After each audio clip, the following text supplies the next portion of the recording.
Top-Autos sind schon da, die meisten Motorräder sind schon da. Ja, und trotzdem ist es eine ruhige, gedrückte Stimmung.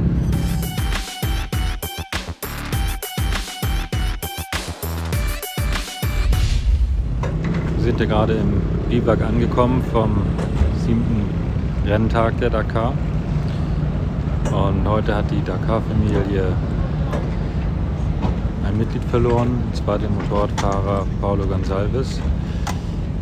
Ist noch nicht ganz klar, wie er gestorben ist, ob es ein Sturz war oder ein Herzinfarkt. Auf jeden Fall ist die Stimmung natürlich dementsprechend gedrückt und alle sind sehr traurig. Ich bin gespannt auf die Details und ja, wie die Motorradfahrer reagieren werden, ob morgen gefahren wird oder nicht. Und ja, mein Beileid an die Familie. Also es sind alle sehr traurig. Die Serviceroute und auch die Rennetappe waren heute sehr lang. Dementsprechend leer ist das hier noch im Biwak. Obwohl alle Teams sehr früh aufgebrochen sind heute Morgen, sind eben noch nicht alle da. Das wird sich ändern in den nächsten 2 Stunden, dann werden die ganzen LKWs und Servicefahrzeuge ankommen. Could you explain to me what happened? I won't be able to explain. Come, explain to me, please. The tire is broken. It delaminated from the wheel. Ah, okay. The tire is broken. Yes. I think that's obvious. What's left of the tire actually? Ja, ein Problem, das die Allradfahrzeuge hier haben. Bei extrem hoher Geschwindigkeit lösen sich die Reifen auf. Hier sieht man den Rest vom Reifen. Tja, das ist natürlich ärgerlich, zumal morgen in der Etappe erwartet wird, dass man einen Abschnitt dabei hat, wo es 40 Kilometer nur geradeaus geht, Vollgas, ohne ein Loch.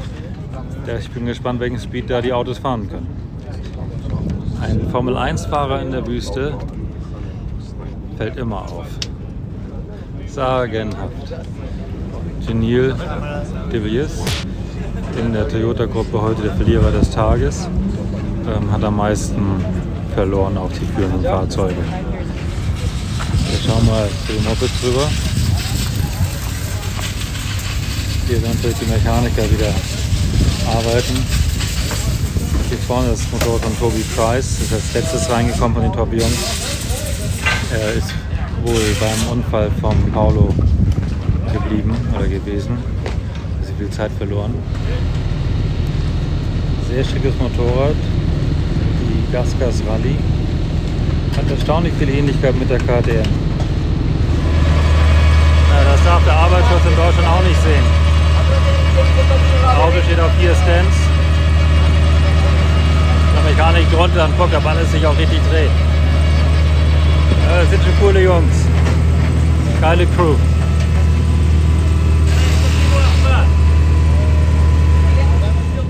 Hier haben wir das schnellste Auto im Feld. Das ist der Century Buggy aus Südafrika. Hat einen Chevy LS7 Motor drin, also 8-Zylinder, bisschen veraltet theoretisch von der Technik. Aber der läuft halt sehr solide und hat vom Reglement her ein bisschen Vorteile. Also eine Kombination aus den Vorteilen des Buggy-Reglements. Große Räder, viel Federweg, weniger Mindestgewicht, Luftsystem für die Räder und dazu einen sehr kräftigen, guten, solide laufenden 8-Zylinder Motor. Angeblich hat dieses Fahrzeug einen Topspeed von über 200. Davon können die Mini-Buggies und vor allem die Allradfahrzeuge nur träumen. Hier sehen wir das Hero-Team, den Service-LKW. Für das Team ist Paulo gefahren. Das ist der einzige LKW, bei dem noch alle Klappen zu sind, von denen die hier sind. Und auch wenn man sich des Risikos bewusst sein muss, dass man eingeht, wenn man so ein Rennen fährt. Und ich denke, dass jeder sich dessen bewusst ist. Man verdrängt es ein bisschen natürlich und wenn dann was passiert, ist der Schock riesengroß. Trotzdem, obwohl man es weiß.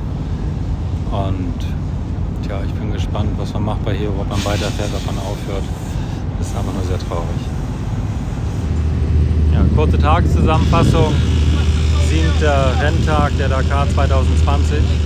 Natürlich ist das Ganze heute überschattet von dem Unglücksfall in der Motorradkategorie. Ungeachtet dessen gab es einen spannenden Kampf an der Spitze. Die Top-Jungs haben gefightet.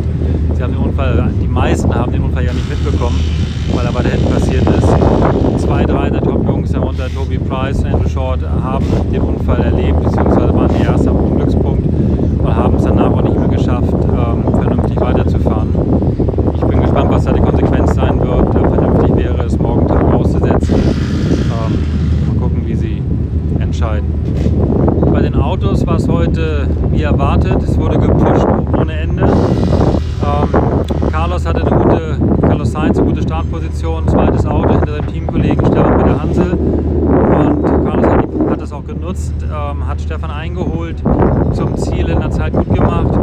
Dahinter Nasser Al-Attiyah hat auch gepusht, was geht. Er sagt, er hat noch nie in der Dakar so sehr gepusht.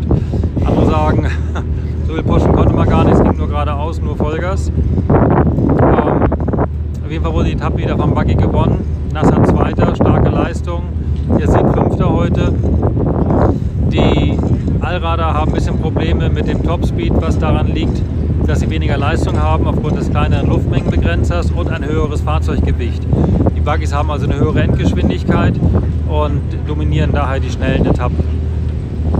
Bei den Side-by-Sides ist heute leider der dritte und letzte OT3 ausgefallen mit technischen Problemen, so dass jetzt eigentlich das Rennen markentechnisch entschieden ist. Es wird also definitiv ein Ken M das Rennen gewinnen.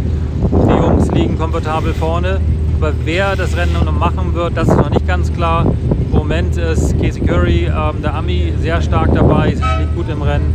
Mal gespannt, wie es da weitergeht die nächsten Tage, was die Jungs noch schaffen können. Der Vorjahressieger Checo Lopez hat heute viel Zeit verloren, ich weiß noch nicht warum. Morgen erwartet uns eine Runde, das heißt, das Biwak, das ganze Service-Team, alle bleiben hier stehen. Nur die Rennfahrzeuge machen sich auf die Reise. Eine Etappe tickt kürzer als heute, 400 noch was Kilometer. Es wird erwartet, dass die Etappe auch wieder sehr schnell ist, zumindest phasenweise. Das Gerücht ist eine Gerade, 40 Kilometer ohne einmal den Fuß zu liften. Aber dazwischen immer wieder Dünen und auch schwerere Dünen als bisher. Also die Sandwüste kommt und es wird auch da spannend werden, wie die gute Jungs durch die Dünen durchkommen werden. Das war's für heute von der Dakar 2020 hier auf dem Weberwerk YouTube-Kanal. Es war ein trauriger Tag. Ich hoffe, dass ihr trotzdem dran bleibt und dass wir morgen wieder erfreuliche Nachrichten haben. Ja, jetzt machen wir Schluss und gedenken Paulo.